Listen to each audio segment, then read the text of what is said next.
Coptic భాషలో రాసి ఉన్న పురాతన పత్రమైన gospel of Jesus by papyrus fragment లో ఏముంది, అది అసలు ఎక్కడి నుండి ఎలా బయటకు వచ్చింది, దాని చరిత్ర ఏంటి ఇప్పుడు తెలుసుకుందాం.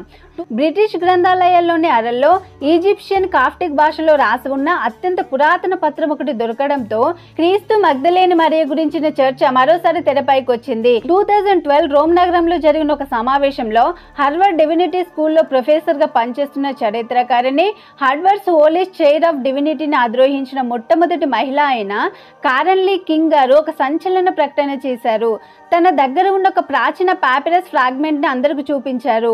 ప్రాచీన ఈజిప్షియన్ కాప్టిక్ భాషలో వ్రాయబడిన ఆ చిన్న పేపర్ ముక్కలో మొత్తం 8 లైన్లు ఉండగా ఇందులో 4వ లైన్లో జీసస్ వారితో చెప్పాడు, నా భార్య అని ఉంది. 5వ వరుసలో ఆమె నా శిష్యురాలిగా ఉండగలదని చెప్పినట్టుగా ఉంది. మరికొన్ని వరుసల తర్వాత నేను ఆమెతో కలిసి నివసిస్తున్నానని ఉంది. దాంతో ఈ పాపిరస్ సంచలనం సృష్టించింది. ఒక ఏటీఎం కార్డు సైజు కంటే కూడా చిన్నగా ఉన్న ఈ ఫ్రాగ్మెంట్ కి కారెన్ లీ కింగ్ గారు పెట్టిన పేరు the gospel of Jesus wife. యేసుక్రీస్తు యొక్క భార్య సువార్త అనేది పెద్ద పుస్తకమేమి కాదు. ఇందులో బోలెడు అధ్యాయాలు కానీ బోలెడు వచనాలు కానీ ఏమి లేవు. ఇది కేవలం ఒక చిన్న టైనీ ఫ్రాగ్మెంట్ మాత్రమే. యేసుక్రీస్తుకి పెళ్ళైందని ఖచ్చితంగా నిరూపించే ప్రాచీన లేఖనాలేమీ కూడా అంతకు ముందు వరకు లభించలేదు. ఈ పత్రంలో ఉన్న వాక్యాలు అసంపూర్తిగా ఉన్నప్పటికీ యేసు ప్రభువు తన భార్య కూడా ఒక శిష్యురాలుగా ఉండుటకు అర్హురాలని మిగతా శిష్యులకు చెప్తున్నట్లుగా ఇందులో వాక్యాలు ఉన్నాయి.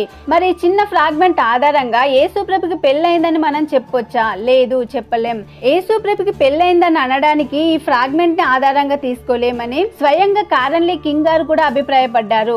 కారణం, ఇది ప్రత్యక్ష సాక్షులు రాసింది కాదు, యేసు ప్రభు యొక్క శిష్యులు రాసింది కాదు, ప్రత్యక్ష సాక్షుల నుండి వివరాలు సేకరించి రాసింది కూడా కాదు.